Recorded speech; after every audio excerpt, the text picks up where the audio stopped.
I'm getting ready to fly home from Macau. I had a conference here for a week writing computer games, and I'm kind of nervous about a situation that I ran into a year ago when I was in Taiwan for the same conference. What had happened was I ran into a situation that uh, made me feel like I was discriminated against, if you will. I don't know if that's the right term for it.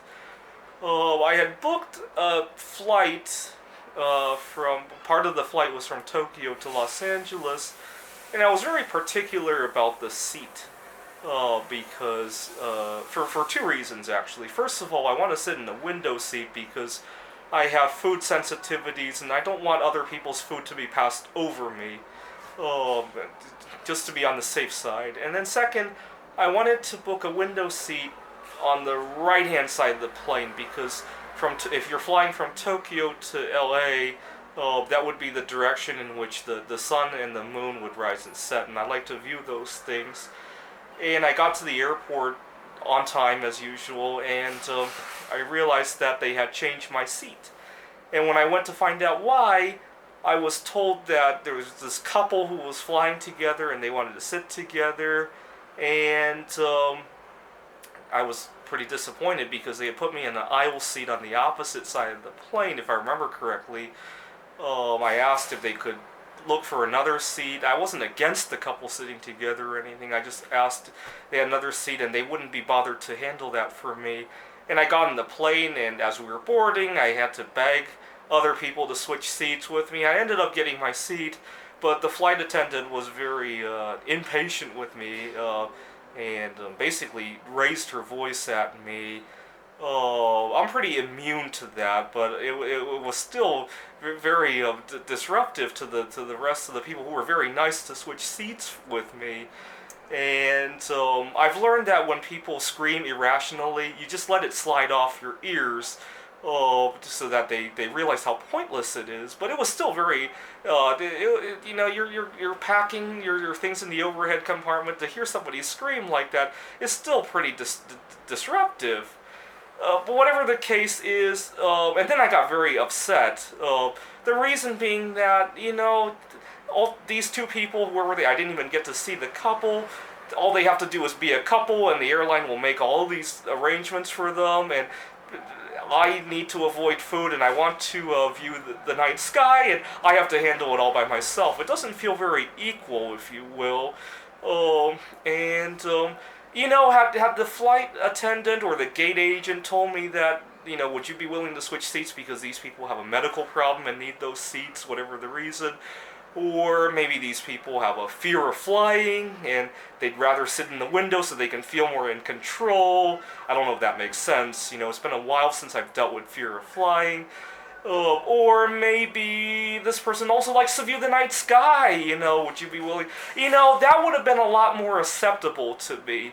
But when a couple gets what they want on the plane just for being a couple, and a single guy has to arrange it himself and get screamed at, the message that I got was singles don't matter, and I run into this a lot. Especially in the workplace, but in the rest of society as well, like when I board an airplane. A couple years ago, I went to a restaurant and I made the mistake of going into the restaurant alone on Valentine's Day.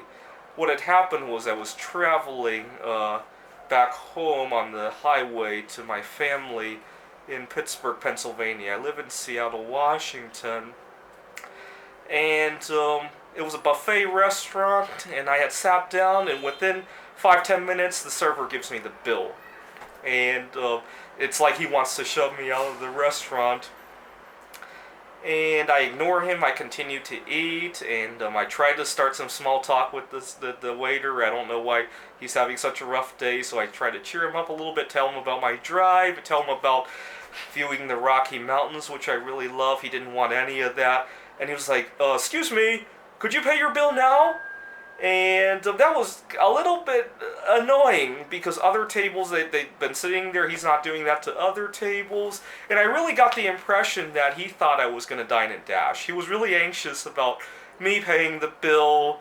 And I got the impression that because I was the only single person sitting in the area, he probably thought I was jealous or something, and I was not.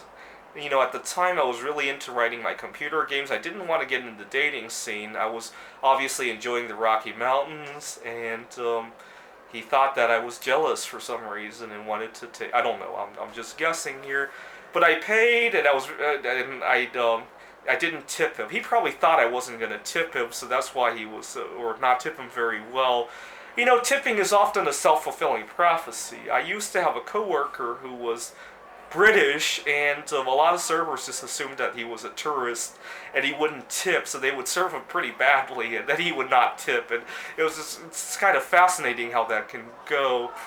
But bad service, I could accept that. Bad service because you're single is a little harder for me to swallow. And then at the workplace, obviously, a few years ago, I was working at a tech company. I'm not going to name them here because I still get along with a number of coworkers. And I had a coworker, she and I both joined the team at the same time. And a couple months later, we were working on the same thing, and I had to stay late. She went home to her husband, and as I was working on it, I got notifications on Facebook because they pop up in your email that whatever she was doing, whatever with her husband, and I didn't get out of the office until 8 or 8:30 that night, and she got out at like 6, and I was pretty upset, and I remember thinking it was like a singles tax, and as I was getting out, my boss had already left, and the place was relatively empty, and I was so upset. I went to the window of our building, and I stuck my head out the window, and I screamed the word tax because I thought it was like a singles tax. I thought I was finally done paying the singles tax for that night, and I felt very overtaxed, if you will. Well, this comes up a lot in our society. There are so many things that are just undoable. Just being single, I often think that it's kind of funny because the coworker was talking about she was younger than me. She just happened to be married. This isn't an old person's privilege or something like that.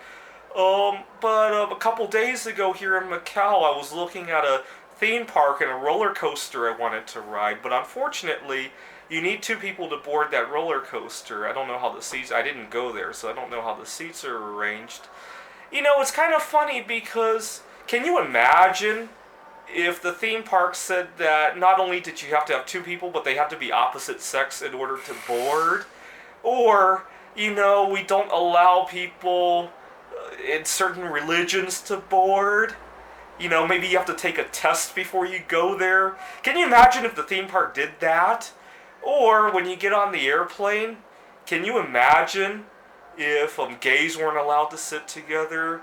Can you imagine in the workplace if you only got privileges for being in certain relationships? It's important to go home, to your spouse if it's an opposite sex, but not to a same-sex spouse, or to go home to yourself. It just strikes me as odd that for some reason that marriage equality doesn't include single people. I remember when on Facebook, when everybody was putting those equal signs, I put on an equal sign that had 3 lines to indicate that relationships with yourself are important too. At the time when I was with the coworker and she was going home, I actually didn't want to get involved in dating because I had just gotten taken advantage of by a girl. I had lost most of my life savings up until that point, and I had developed a number of other hobbies that I really enjoyed doing by myself. I talked about the long distance driving. I talked about my computer games. I was more involved in stuff like that, and for some reason our society just doesn't approve of it compared to somebody who wants to get involved with their spouse, which strikes me as very odd.